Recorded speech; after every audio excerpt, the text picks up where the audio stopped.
nice to catch up with you after the midweek game, of course, and after a midweek game away from home and a long trip that you're going to be coming up against this weekend. How important was it that you stressed to your players to rest themselves up and prepare properly? Yeah, it's been a constant message from the start, making sure that the players are preparing themselves properly before each game. Obviously different challenges each game in terms of travel, rest, etc. So we try and manage that from a staffing in terms of the load and what we're doing with the players, ensuring they get what they need on the pitch, but also trying to ensure they get what they need off the pitch, and that's making sure they have plenty of rest, plenty of recovery. We make sure we're in on Sundays when we have a midweek game, so the recovery is done properly. And so far we've seen the benefits from that from the players. Just staying on Tuesday night, it saw Josh March again involved in assists, and that's 4 assists, but he also scored a real clever goal as well, and I think everybody was delighted for him. Yeah, he's deserved his goal, hasn't he, with his performances. He's been unlucky not to get one in the previous games. But the way he plays, he's going to create himself chances, and as he showed on Tuesday night, he had the ability to put it in the back of the net. I think it's already 10 goals scored for you in the league, and also I think 5 different goal scorers. Is that something that you also stressed in your build up to the season, that's what you wanted from the squad, goals from all departments? Yeah, it's something that we've always tried to drive into the group since me and Lee have been involved with it. Doesn't always work out like that. We had it in our first year where we were getting goals from all different departments, and I think it just takes a little bit of weight and a little bit of pressure off the centre forwards if you're just relying on them to score the goals all the time. If you can chip in from different areas of the pitch, it just helps. We've always thought Callum Aggies is going to be a goal scorer.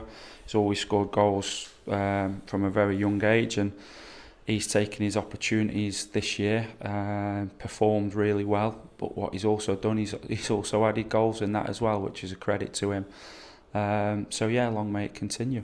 The terrific away following at Fleetwood also witnessed a performance from Jack Powell, and I think that was well deserved from his point of view. But for you as a management team, how important was that you saw Jack Powell back to what you signed him for, really?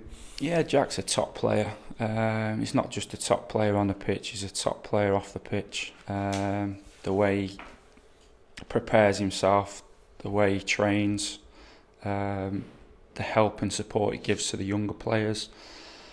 Pre-injury, he was outstanding, wasn't he? And it was a big injury. He was out for a long time, and it does take time for players to get back up to speed. And we've seen glimpses of Jack since he's been back, which looked like himself pre-injury, but we knew it was going to be a long process, and it's going to take time. It's going to take games, and I thought he showed on Tuesday night just what he does bring to the team when he's in it.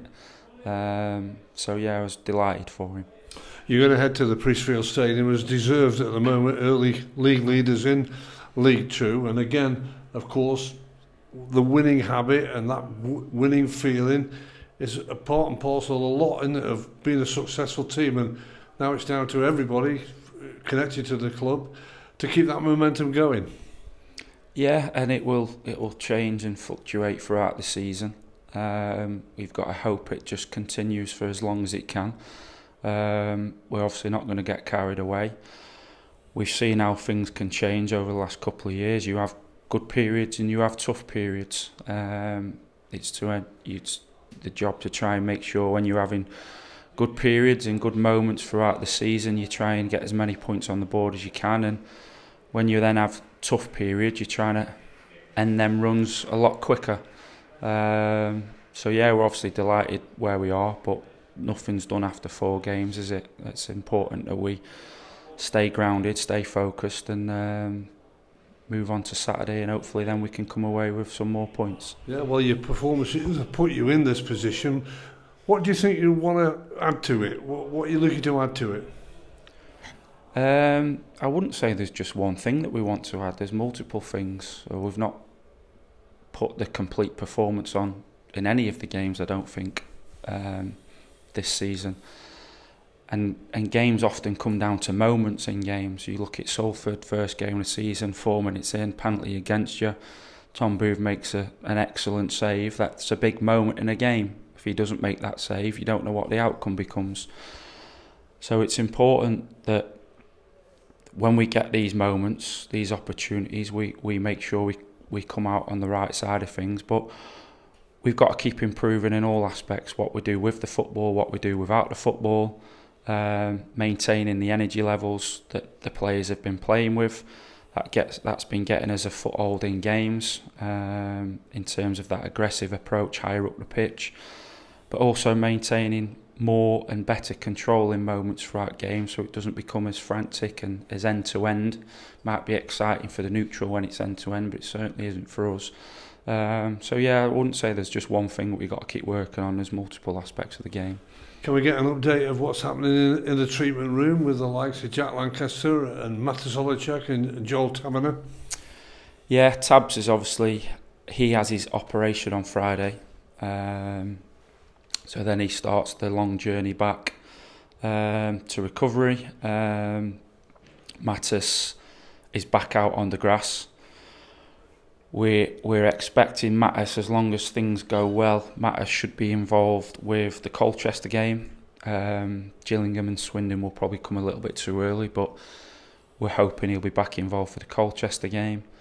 Louis Moult is another one. He'll be back available for selection on Saturday. He trained on Tuesday in a small group. He trained with Connor Thomas and a couple of extras. So we'll be back in contention for Saturday. Jack Lancaster is probably a couple of weeks behind Matas. So he's back out running, he's back doing work with the football, but it's all in isolation at the moment. We're hoping at some point next week he'll be slowly included back into group sessions. And then build on that for the next couple of weeks. Shiloh Tracer just missed his out there. He's been back in the building for a few weeks. Where's he now? Yeah, so Shiloh had an update with the specialist a couple of weeks ago. He was really pleased with where Shiloh was at and how he was progressing. I think he's got another couple of weeks off the pitch in terms of doing gym work, building strength up, etc. And then Shiloh will be back out running, and then as soon as he's back out running, hopefully he can put his foot down and start speeding things up. You know what's coming next is when we talk press, we're at this particular stage of the season, 10 days to go before the old transfer window closes. How are you progressing if you're looking to bring in any extras? Yeah, we're after 2. We're close on 1.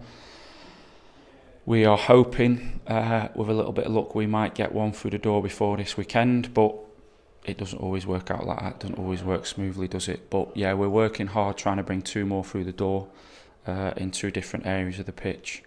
And hopefully, with a little bit of luck, we can get 1 done soon, and then 1 hopefully follows not long after. And just looking at the weekend's game, 2 big midweek winners going to go head-to-head at the Priestfield Stadium. What are you expecting? It's a Gareth Ainsworth side there now. Yeah, it's going to be a tough game, isn't it? It's always tough going away to Gillingham anyway. And then on the back of their 4-1 win on Tuesday night against Chesterfield, who I think arguably are the team to beat this year, we're going to be in for a tough test. But again, as in every game, our focus will be on us, what we can do, how we can affect them. But we know we're in for a difficult game if we don't turn up and perform.